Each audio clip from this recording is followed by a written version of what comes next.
No love for me? No, I'm just kidding. Hey, I'm David Robinson. I'm a recovered alcoholic.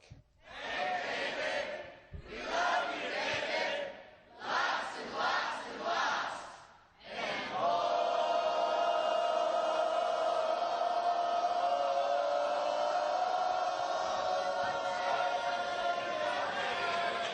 Thank you. It's very kind. A guy can get used to that, believe me. Again, my name is David. I'm a recovered alcoholic. I'm grateful to be alive and sober and at a meeting of Alcoholics Anonymous. And I want to thank the committee for inviting me to come down. This is a huge, huge honor.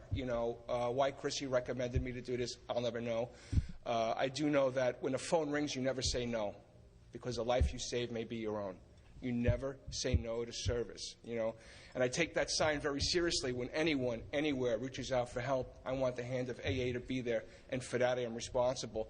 And if for nothing else, it's like at the end of Dr. Bob's story, duty, sense of pleasure in doing so. I take out a little insurance against the next slip, and I'm paying back the many thousands of men that did it for me. And I can tell you that I'm here today, a sober, recovered member of Alcoholics Anonymous, because thousands and thousands of people helped me. No man is an island in Alcoholics Anonymous. I really do believe that the most important word in all the 12 steps is that first word of the first step, which is we, Again, so I want to thank the committee for inviting me to come down. I want to thank Sarah. Is Sarah here? We did the corrections workshop today. Sarah's in the back there. Thank you very much. We did it. Yeah, there we go.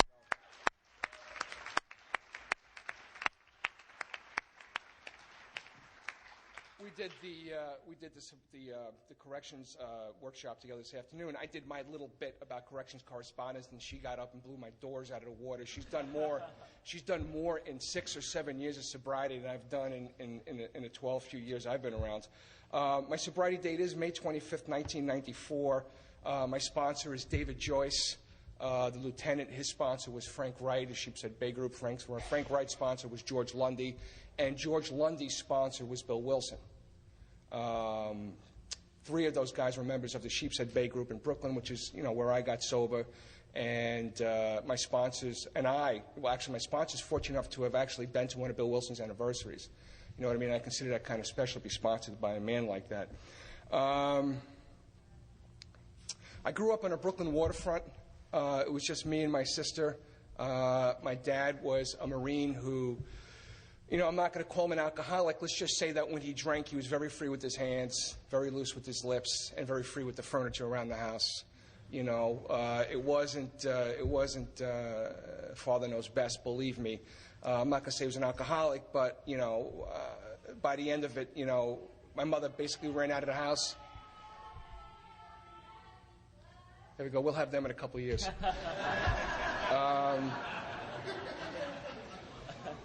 He was very free with his hands, and he used to bat my mother and I around, and my sister, and that's not why I'm an alcoholic, but it's a very big part of my story. We basically ran out of the house when I was 4 years old, and I never saw him again alive. I never saw anybody on my father's side of the family, and that would come years later as a result of the miracle of the ninth step. Talking about the miracle of the ninth step, let me divert for a second.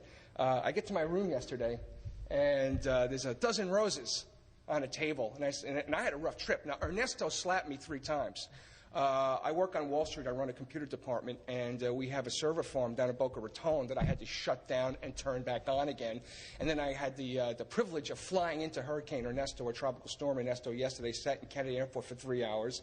And the flight was delayed. I get down here. And by the way, there's a tree in my yard, and my power's off up in North Jersey, where I live right now. But so I come into the hotel room, and I'm all bedraggled from my trip. And there's a dozen roses, right? A dozen roses sitting on my table.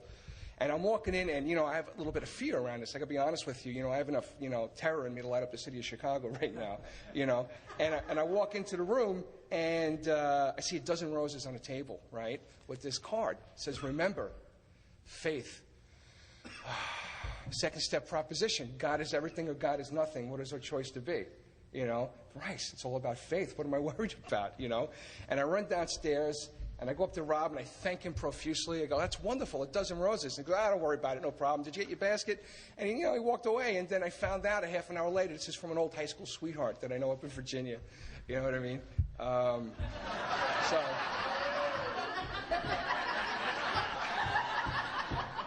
I never did get my basket, though, but that's okay. So we grew up in the Brooklyn waterfront, and it was just, my sister and my mother and I, and it was rough. It was rough, My mother had to work a couple jobs, and she warned me very early. It's like in a book, where, Bill was warned about the dangers of, I was warned about the dangers of alcohol. Alcoholism runs in my father's family. And, the big book makes no case for geneticism in Alcoholics Anonymous. And I have no opinion on that issue. But I do know that my mother warned me, that there was, in my family, there was magic in a fire water. Stay away from it at all costs. Otherwise, you'll wind up just like your father. You know what I mean? And those words, man, that's like hammering nails through my heart. You're just like your father. Those were like the 5 most profane words I can imagine hearing when I was growing up, because he was a violent, heavy drinking man. I'm not going to call him an alcoholic. So we grew up, and I always felt inferior. I always felt less than. I was always, I was the only white kid in a Puerto Rican neighborhood. You know what I mean? So I used to get the tar kicked out of me because I had blonde hair, And then I'd go up to Bensonhurst to play baseball up there, and I was the only blonde-haired kid in Bensonhurst, so they'd bat me around, and I didn't really fit in anywhere, which didn't help either, And this all set me up for that first drink. I picked up my first drink. I was 14 years old. Anybody remember the Great Blackout in 1977? George, you probably remember the blackout in 1970, right? I think it was July 17th, 1977. I actually go look that up.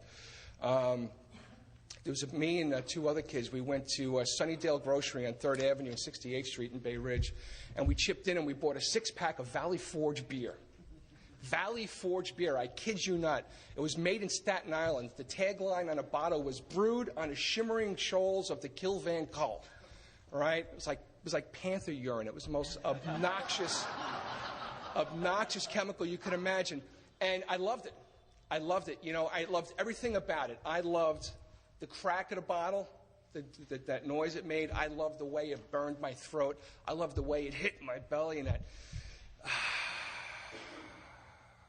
I was looking for that my entire life, and I found it. And I could not imagine why the other 2 guys weren't standing directly underneath the rest of them with me, I had 5. The other 2 guys had 1. And I remember exaggerating the stagger as I was leaving a park. And I left Owl's Head Park. It's Owl's Head Park in Bay Ridge. We come outside the park, and I look down 3rd Avenue towards the Trade Center. And that's another story. Towards the Trade Center, and I watched the lights go out down 3rd Avenue, and then Manhattan goes black. And we're in a blackout. And guess what? So am I. You know what I mean? Go figure. I don't really remember what happened. I do remember that I had my eye on his bicycle for quite some time. That was in a bicycle shop window down in Owl's Head Road. So apparently, I freed this thing from the bicycle store. I liberated it from this guy. And all I know is I wake up the next morning. Basically, I barely remember. I'm riding home on this thing, and I'm wobbling. This, and apparently, this is all secondhand to me. Basically, everything before the age of 30 is secondhand to me. But I'm driving this thing along, and Mike the cop, who's dating my mom, not Mike the cop from Abbott and Costello, by the way. This is just Mike the cop from the neighborhood. He says, "Hey, kids, where'd you get the bicycle?" And I told him I stole it from the store, right? And he goes, "Very funny. Get in the car. I'm taking you home. It's dangerous." So I get home, and I wake up the next morning, and there's blood in the bed. I'd cut my hand. I'd puked all over the floor. And there's Mike the cop at the door, right? Apparently, somebody had saw Mike the cop being an accomplice to the crime and called the police station. So Mike had to come get me, get the bicycle. It was just a mess.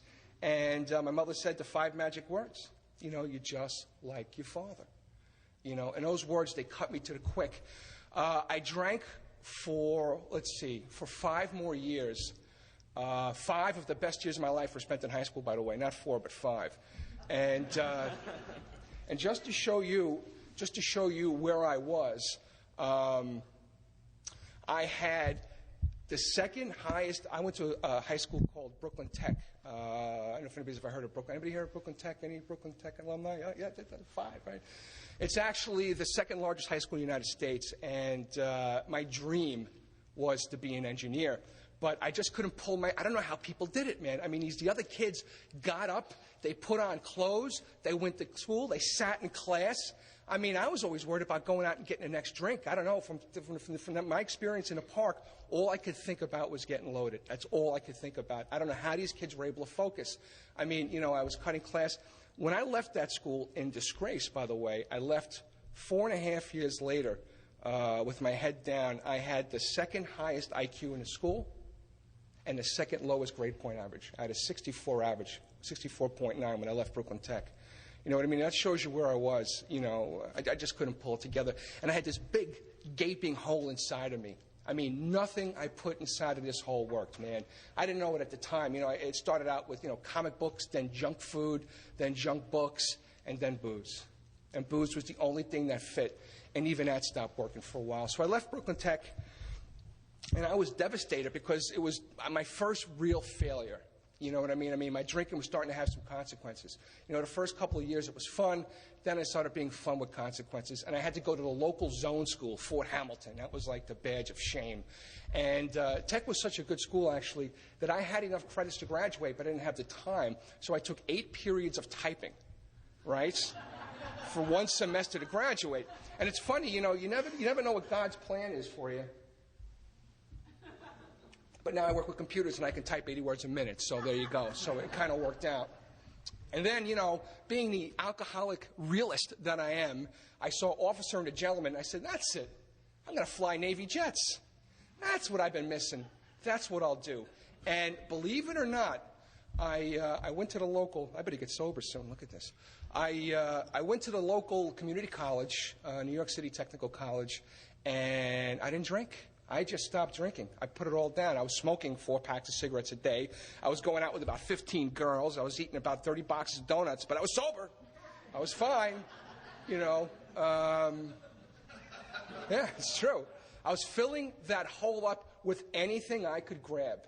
You know what I mean? And the more I fed the hole, the worse it got. Can anybody identify with that? The more I fed the beast, the hungrier the beast got. Nothing worked, man. Nothing. I was dead inside, and the world was just raging around me, I get uncomfortable thinking about that time because I don't feel like that today, thank God. So I pulled it together. I went to New York City Technical College. The first couple of years, I did it. 3.6, 3.7. I made the dean's list. I said, that's it. I'm on my way. I'm a genius here. This is it. All I had to do was knuckle down, So I went to a school across the street called Polytech, and they're very serious over there. They were a lot more serious than a community college. 3.0, 2.8, 2.6. Anybody see where this is going?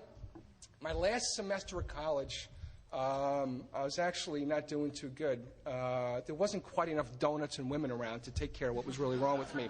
And I was just out of control. My attitudes was out of check. Attitudes were out of check. You caught me a little Brooklynism there. And never forget, a bartender called out sick. That's the day that changed my life. I'd been waiting tables in this place called Nightfall.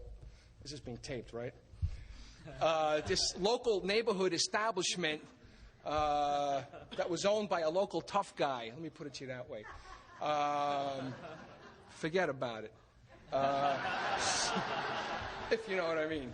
So the bartender was off that night. I'm behind a bar, and I'm cleaning the bottles, and I said, you know what, I'm gonna join the Navy. I better learn how to drink scotch.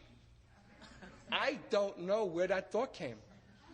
I don't know. To this day, I don't know where that thought. It was like this little black angel was sitting on my shoulder. Because I was thinking about, I'd seen some John Wayne movie or something where they hit a bottle of scotch in a torpedo tube. Well, I'm going to be around torpedo tubes. I got to know how to handle the equipment. So let me see what this one tastes like. The next thing I know, my mother's leaning over me, screaming at me. I'm in a pool of vomit in my bed. You're just like your father. And I never went back to school again. I had never went back to school again, man. It was just like... It was like gasoline on a flame, and I took off. And when I took off like this.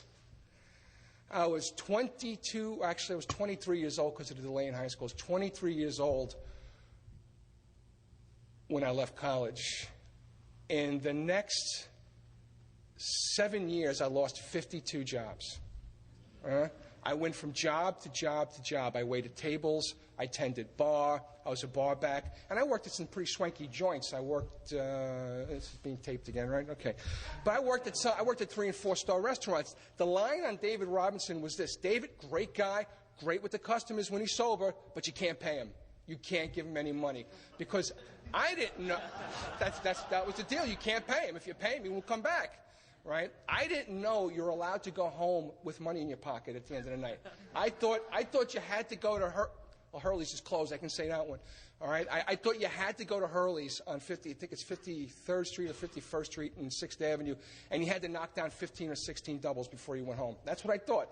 And, you know, at 25 years old, what's the 16 doubles? Is a quart of scotch. I didn't think there was anything wrong with that. It's a good man's fault. Right? Burns your throat a little bit. You know, what's the big deal? Nobody's getting hurt. Well, let's see. You dropped out of college. You got no money in the bank. Oh, and my requirements for a relationship were very high. You know, for a woman to be involved with me, she had to drink enough so that my drinking wasn't so bad, but not quite so much, you know, that she couldn't pay the rent for us. And that was my requirements for a relationship, you know. That shows you what a suave and debonair kind of guy I was. So here we go. I'm romping through the 80s here. You know, not doing too good, thinking on the cat's meow, man. I thought I had it together. I just thought I had a string of bad luck. String of bad luck. At one point, I was living in a YMCA driving a cab, and I couldn't pay the rent. That's where I was, you know. And I used to say that's what alcohol did to me, but it's what I did to myself. You know, alcohol was the last weapon of choice in a long list of weapons I had used to destroy myself to fill that hole, right? So where are we going with this? So, a guy 12 steps me, right? I go work in a restaurant that's still open. I'm not going to say the name of it, but it's in the Time Life Building on 6th Avenue, Manhattan. And this guy, I come to work, and I mean, it's just getting harder and harder. I mean, you know, God bless you guys for coming in so young. I mean, at 20, I'll tell you this, I was never so old as the day I came to Alcoholics Anonymous. That's the oldest day of my life. I never felt so old as my first day in AA. But I come to AA, and this guy's looking outside the office, and he's looking down at me, and he just shakes his head, and he goes back, and he starts laughing. And I have, like, my eyes are red. You know, I haven't slept in 3 days. I mean, I have to work a double, and I got the heebie-jeebies and the wham-whams, and I don't see what's so funny. So I asked him, what's so funny? And he's like, dude, you don't got to live like this no more. Why don't you come with me? And on the way downstairs, I had one last drink. After I had that drink, I walked up to a manager. I kissed him on the lips, and I asked him if he could ever forgive me for sleeping with his wife. This guy was not the type of guy that was married, by the way, if you know what I'm saying. So I was out on the street with my locker. They cleaned out my locker, and that was it. That was my last day of work. And this was the only time, by the way, that anybody ever lied to me in Alcoholics Anonymous. The guy said, you know, if you come to me for 3 meetings, I'll get you your job back, is what the guy said to me. It's the only time anyone ever lied to me. And, you know, my story is really, you know, I have 2 tales in AA. I have AA before, you know, I got into the work, and I have the tale after I got into the work. You know, this guy took me to a place on Midnight Street, on Houston Street in a city called Midnight Madness. And his attitude was, take what you need and leave the rest. That was his battle cry. You know, easy does it. You know, stay away from the God freaks. You know, you're gonna meet these people that are called big book Nazis. You want to avoid them at all costs. They're fanatics. They're going to shave your head and make you chant out of the big book. And, you know, just, you know, here's a meeting list and call me if you need any help, you know. And, you know, I found out later that this guy probably wasn't the best guy for me. I was 28 years old, you know, and, you know, I used to blame him for that for years, especially after I found this message that we have in the first 164 pages of our book. I was very resentful that this guy didn't just grab me by the back of the hair and drag me through the book, you know, with the pages on fire. But the reality is, I probably heard somebody, you know, talk about the book. I just wasn't ready to listen. You know what I mean? And we were talking about this earlier today. I really believe God's grace falls evenly on everybody. It's up for us to reach out and embrace the grace if we want to get sober. So, you know, I spent 6 months in AA, and I was amazed that I wasn't drinking. The desire to drink was ripped out of me. You know, and I really believe that God graces everybody when we first come in here. He gives us just enough time to get into the work, just enough time to, you know, to give us the opportunity to say, yes, I want this thing. I must have it too, like it says in our book. You know, so I went to meetings for 6 months, and you know what? They became a little inconvenient. You know, I started dating. Oh, it was love. This is it. That's what I was looking to fill a hole with. I started dating this girl, and I started dating this girl when I was 6 months sober. And we started seeing each other more and more. 6 months turns to 7. 7 turns to 8. My sponsor dropped out of my life. I stopped calling him. I stopped going to meetings. 10 months sober. It's Christmas Eve, 1992. I think I got it going on, but inside I know I'm falling apart. I mean, the beautiful car I'd always wanted. I filled my life up with the if onlys. If only I had a nice car, if only I had a nice house, if only I had a nice girlfriend, if only I had a nice job, if only, these things would make me full. And to my dismay, none of it was working. All the things I'd wanted my whole life were not working for me. I was just basically a kid who wanted a nicer room. That's really all I was, And this girl became the center of my life. And my sponsor likes to say anything, that's your number one priority in life is your higher power. So I made this girl my higher power. Did I mention she had a baby? I didn't mention that, did I? I never asked her where the baby came from, by the way. It just never came up in a conversation. I dated this woman for 4 months and never asked her where the baby came from. I found out, though. Christmas Eve, I'd left work, and I rented a Santa Claus outfit, and I got some gifts for the baby, and I went over to the house, and we were going to stay home and have a nice, quiet evening. No sooner than I get through the threshold of the house, the phone rings, and it's the baby's father, right? Just released from Dannemora State Prison, And for some pretty nasty stuff, by the way. We're not talking about trespassing and loitering. This guy was in for like armed robbery with intent to kill or something. I don't know what he was in for, but he was a big guy, and he was outside the door. She made me go out, the back window. Thank God it was only the second floor, And I went out that back window, and my world ended the moment I went through that window. My world came crashing down. There was nothing left. And I went out that window. I didn't have a meeting list in my pocket. I didn't have a sponsor I could call. I didn't have a prayer in my heart. I had nothing except the same idiot I had brought into AA 10 months earlier and my bag of nonsense. I was without defense against the first drink. I had nothing between me and it. And we all know what it is. And it was like I was watching a movie. I walked out to my car. I put the car in drive. I went right into the city. I went to this, it's closed, I can say now. I went to a place called Sally's on 6th Avenue, which was an adult entertainment establishment with alcohol. And I sat, and little Marie, the bartender, right, who'd been my bar mistress for whenever I had money in my pocket, actually. I actually hold a record. I'm the only guy in buildings that was ever thrown out with money in his pocket, by the way. That shows you what kind of drunk I was, But I went in, and I went to my chair, and I wasn't going to drink. This is key. I wasn't going to drink. I was just going to go in, and sort of sort things out, and maybe say hello to the girls and say hello to the guys. I just wanted a place to, schmooze, and I was looking for some companionship and conviviality, I guess. And I go walk in, and I sit down, and without saying a word, Marie slides a double Grand Marnier in front of me with the Rolling Rock back, says, "Good luck." And there it was. There it was. And I sat transfixed with this glass in front of me for about an hour. And I was staring at it, and, my life flashed before my eyes. My life flashed before my eyes. I don't recommend this to anybody who's not prepared for the experience. I mean, there was no lying anymore. And I remember sitting down saying, "No, I'm not an alcoholic. I haven't had a drink in 10 months. And I started thinking about it. Well, maybe I am an alcoholic, but I'll tell you why. I'm an alcoholic because my mommy didn't love me, and my daddy hit me, and I got fired from 52 jobs. Actually, make that 53 at this point, right? And my girlfriend threw me out of the house. And I did this for about an hour, and I reached out, and I said the very last 2 words they said I would ever say if I picked up a drink again. And I'm a gentleman. I'm not going to say what those 2 words are, but I said those 2 words, and I inhaled it. And every little bit of good that AA had shoved in me in 10 months came sucking out of me like a vacuum. And I was right back. And the next 2 words were, "I'm back." Those were the next 2 words that came, "Let's go." I'll never forget that feeling. It was better than it was, So we can better start moving this along. Let's see. I met one of the girls.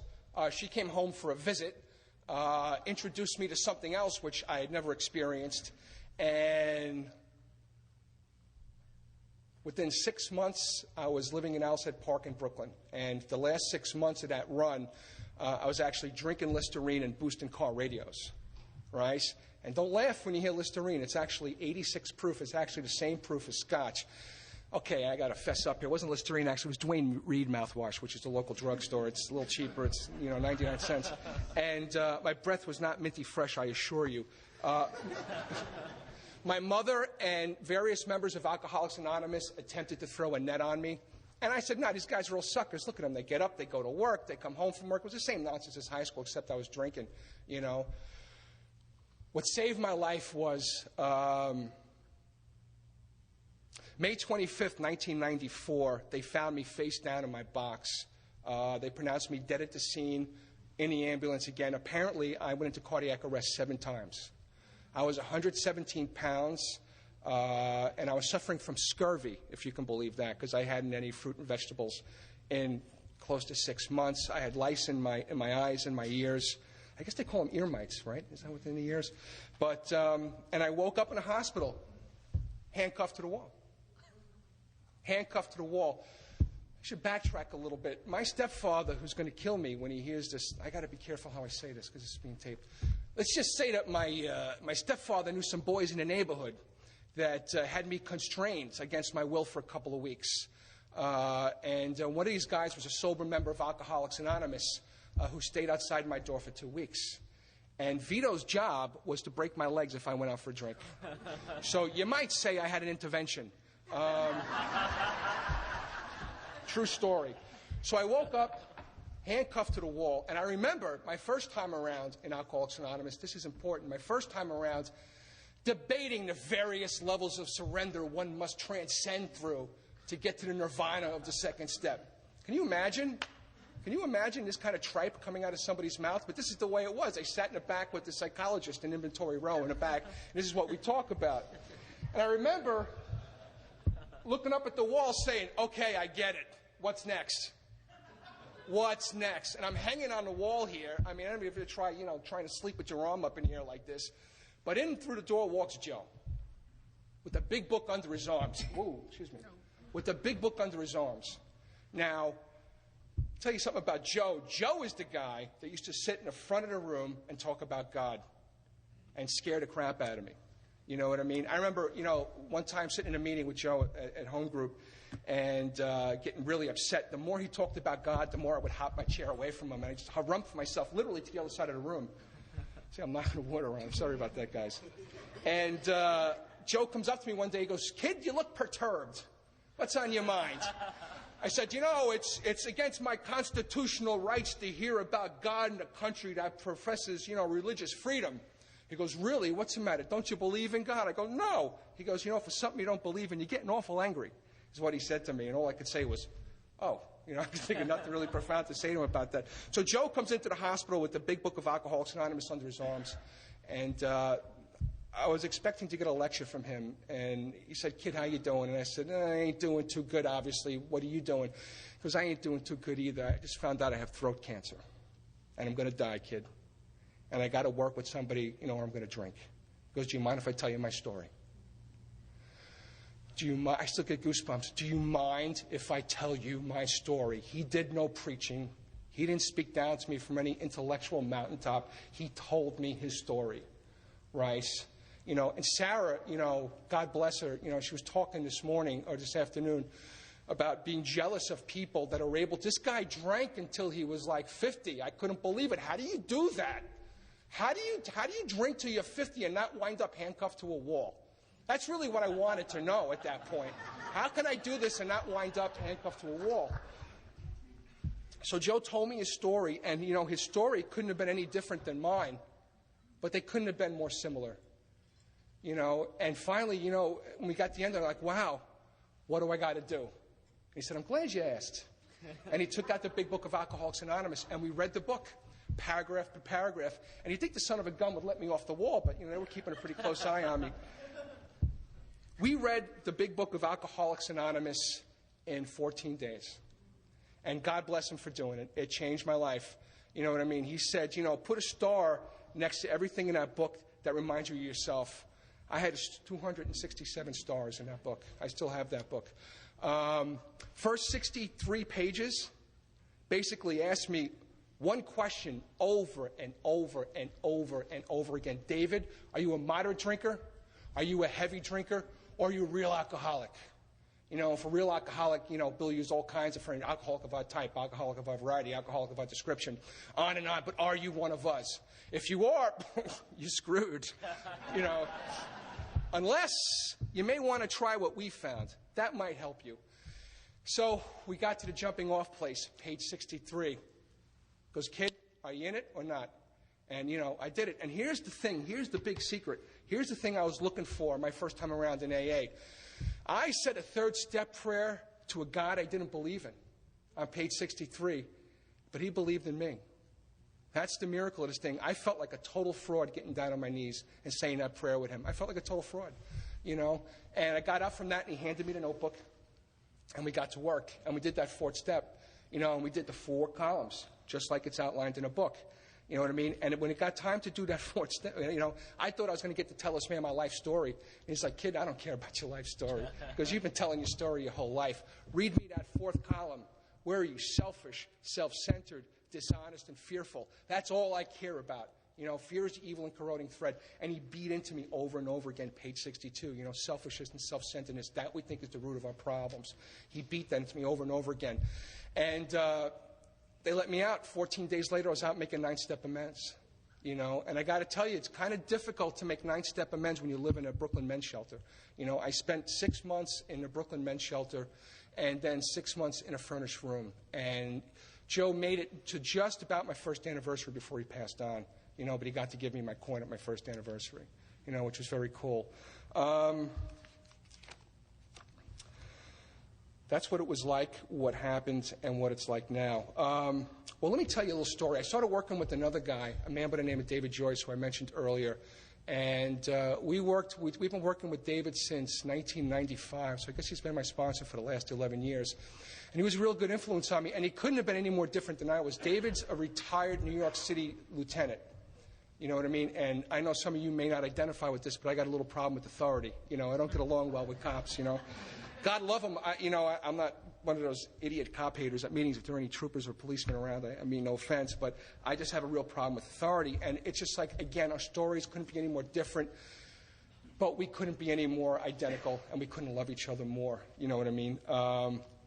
So I worked with David a number of years, and we took a big book meeting into a correctional institution in New York City. And that alone was an experience because, you know, every 3 months, we'd take 100 men, split them into 2 groups, read the big book of Alcoholics Anonymous, go through the 12 chapters, and go through the 12 steps, kick them out, and do it again. And it was one of the most enriching experiences of my life. And the only way you can do that is if when you get to the fourth step, you know, the 5th step, actually, just look at that 4th column. And I'm not telling people not to look at the 3rd column. Obviously, that's vitally important. But when you got to work with that many men, that's how you get through the work. Where are you selfish, self-centered, dishonest, and fearful? You know, and it's very helpful. So we did this for a number of years, and my life began to change. You know, I went from collecting bottles in sobriety to washing dishes to waiting tables again. I started tinkering around with computers. We got to remember something. 30 years old, I thought my life was over. You know what I mean? I thought it was the end of the line. I mean, wow, I couldn't get any worse than this. I'm 30 years old and I'm in AA. You know, I mean, you know what I mean? And we don't have a young people's organization up north that I'm aware of. So, I mean, I was in there with, you know, and now there's a lot more young people in AA, thank God, but there wasn't many around when I was getting sober. So I went from, you know, really collecting bottles to washing dishes to waiting tables to tinkering around with computers to fixing them and then to repairing them professionally. And about 5 years ago, I got the job I have now, which is I work on Wall Street and I manage a computer department. You know, and that's not bad for a guy who used to wet his pants and sleep in a box, you know. And I owe that all, well, not since I drank, actually, about, you know, wet in the bed.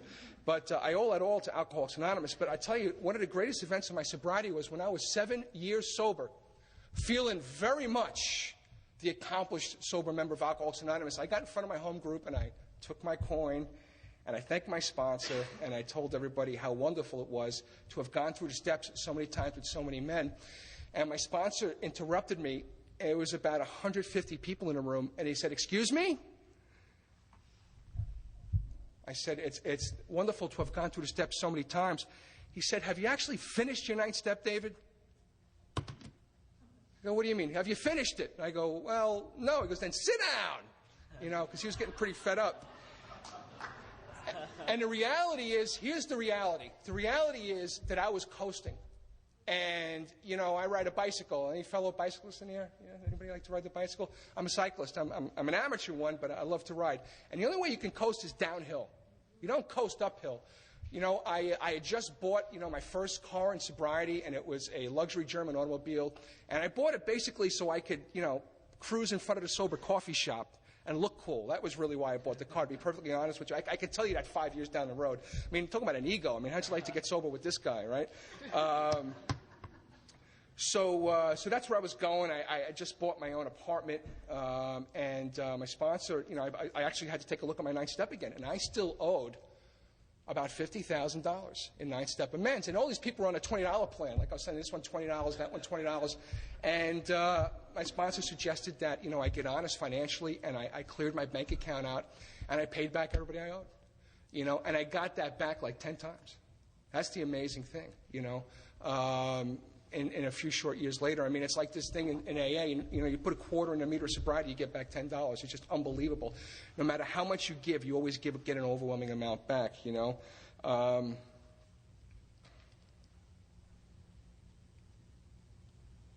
So I want to talk about a couple of my final 9th step stories real quick, if I could.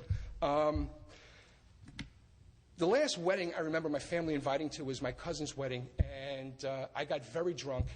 And I don't remember anything except that my mother and my sister stopped talking for about 10 years as a result of my behavior at the wedding. And so about 5 years ago, I went to visit my sister. And you got to remember something. I'd been looking for my father my entire life. I mean, that was a very big point for me, you know, not being separated from my dad when I was young. I didn't know my uncles. I didn't know my grandparents. So I went to visit my aunt and my cousin to apologize for the wedding. And at first, they didn't want to hear it. You know, it took 3 phone calls to get in the door.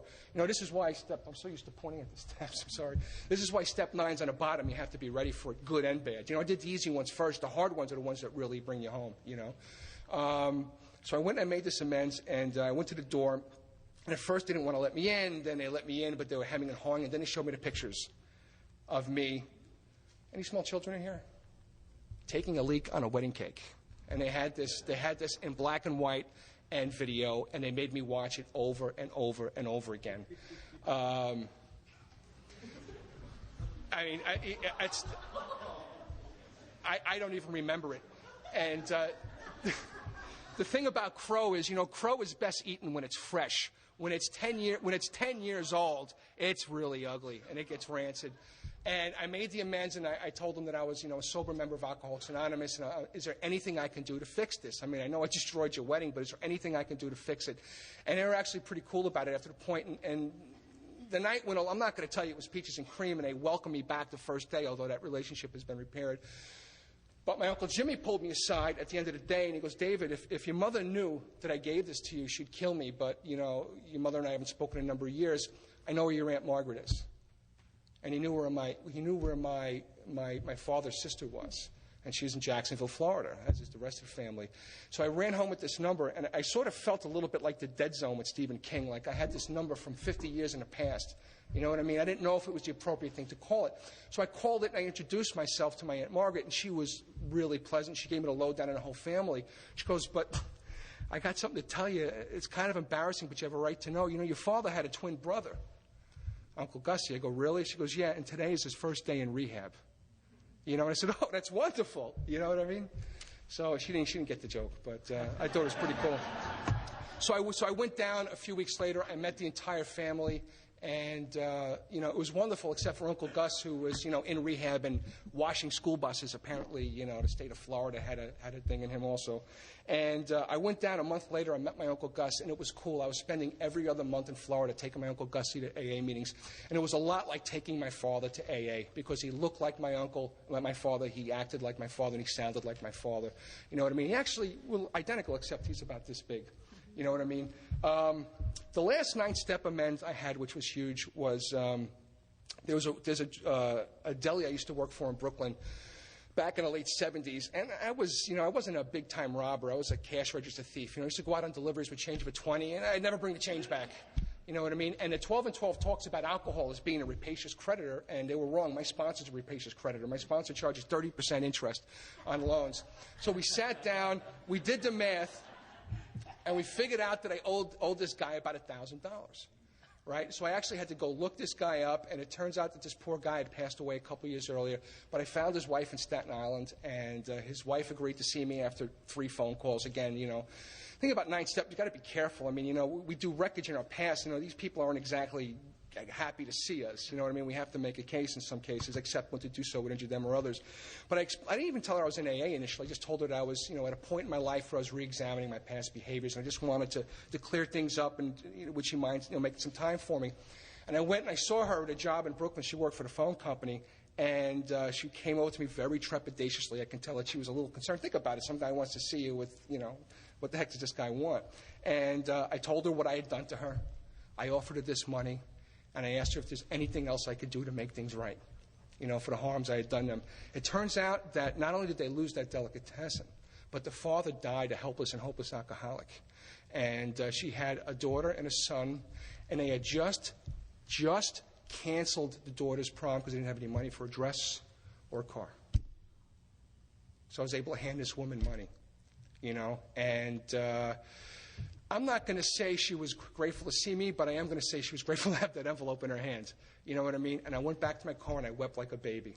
I wept because I actually felt physically removed from alcohol. The desire to drink was ripped out of me.